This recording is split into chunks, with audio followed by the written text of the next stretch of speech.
Hi! I'm so happy we're finally on our first date. I got you this. I would have bought flowers, but flowers are temporary and I feel like we're gonna last a while. So, in honour of our first date, I thought I would give some romance book recommendations based on ideal first dates. Here's my outfit, by the way, so you can tell people what I wore on our first date. Unless you don't like it and then forget what you've seen, this is the outfit. If your ideal first date is a romantic dinner with candlelight and wine, then you're into the classics.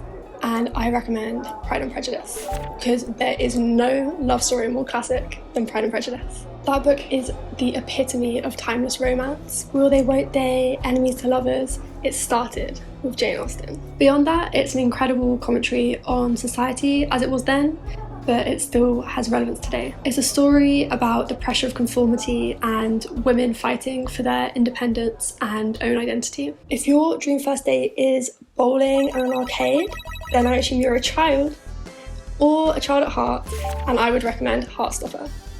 It's a light-hearted graphic novel about two young boys falling in love and figuring it all out, and it's the cutest thing ever. There's 4 books, you should read them all. If your ideal date is going to a gig or a concert, then first of all, hi. And second of all, I would recommend Daisy Jones and the Six.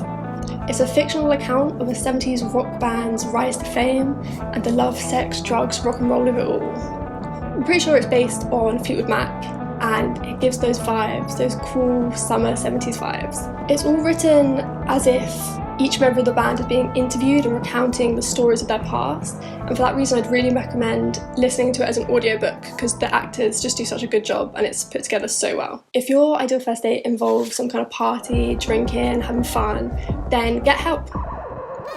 And start getting help by reading Rachel's Holiday.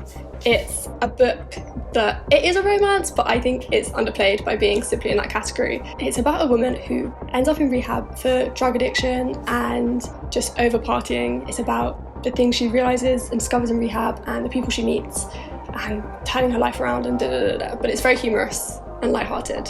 For a book that covers topics most of us will never experience, it's really relatable. It's essentially just a story about the ups and downs of life and the importance of friendship and self-love. If your ideal first date involves a trip to the beach on a summer's day, maybe a little picnic, then I would recommend It Happened One Summer. It's about a socialite who moves to a small town and falls in love with a rugged fisherman.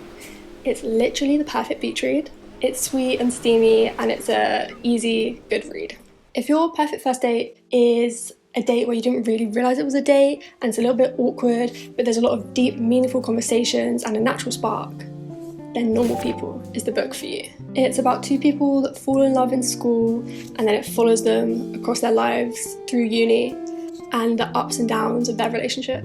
It's beautiful and it's heartbreaking and it's one of the only romance books that I think gets away with the misunderstanding trope. Normal People is also an exploration of class and privilege and the ways that those around us impact our own identity. If your perfect first date involves an adventure and kind of stumbling into things and not really planning much, then Get a Life Chloe Brown is my recommendation for you. Okay, so I got a little confused here between 2 books in the same series. So Get a Life Chloe Brown is the first in the series and it's about a woman who is bored with her life, seeks adventure, and it includes a hot guy with a motorcycle and camping, etc. But the book I'm actually talking about is the last in the series, which is called Act Your Age, Eve Brown. It's about a woman whose family said they won't keep supporting her unless she gets a job.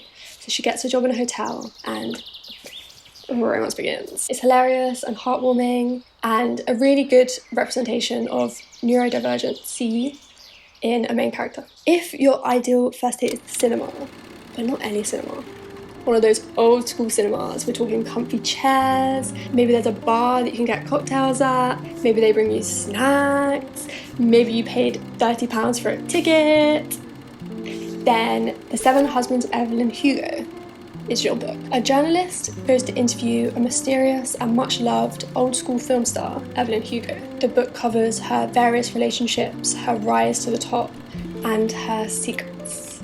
If you love a bit of scandal and intrigue, you will love this book. Thanks for joining me today. I hope you enjoyed our date, and I hope to see you soon. Bye!